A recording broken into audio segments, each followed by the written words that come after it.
So things are getting a bit tense now. We've got some friction between the mass and the surface. So let's see if we can iron this one out.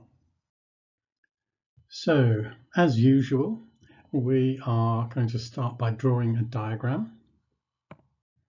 This diagram is the one that's given in the question, which shows the direction of the 28 Newton force.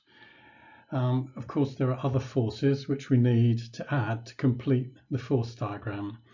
We have a normal reaction, we have a force due to gravity, and we have the frictional force. So I'm just calling the frictional force Fr for the time being. Force due to gravity is 3.5 G newtons, and then the normal reaction.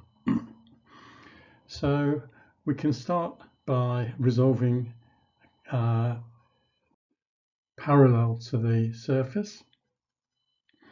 And when we do that, we've got these two forces, the 3.5 G and the normal reaction, have got no component in that direction because they're both perpendicular to that.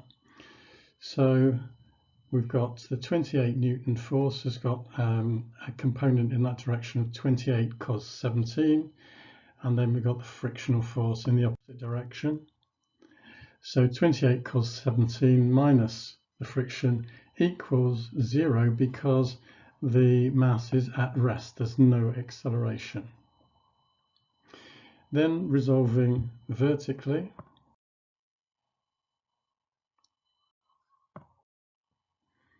we have no vertical component from the friction, so we've got the normal reaction minus the 3.5 G and also minus the component of the 28 Newton force in that direction, which is 28 sine 17. So R equals 3.5 G plus 28 sine 17. And then we're using the fact that the mass is in limiting equilibrium. So that means the friction is equal to F max. And F max is always equal to mu times R.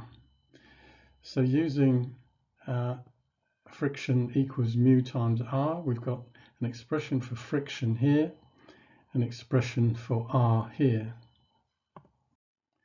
So that gives us this equation from which we can calculate mu, which is 0.63. So hope you got the same answer as me. If not, maybe I've made a mistake, I don't know. All right.